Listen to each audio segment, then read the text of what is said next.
சாமியாரின் உத்தி. ஒருத்தன் தினமும் தியானம் செஞ்சுட்டு வந்தான். என்னங்க கருவேப்பிலை வாங்கிவா.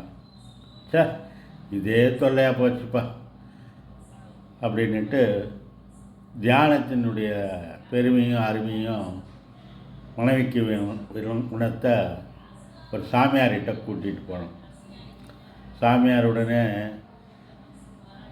அவனை வெளியே அனுப்பி விட்டு மனைவியிடம், இந்தாம்மா உன் புருஷன் செய்கிற தியானத்தில் பாதி பலன் உனக்கு தான், புரிஞ்சுதா என்றார்.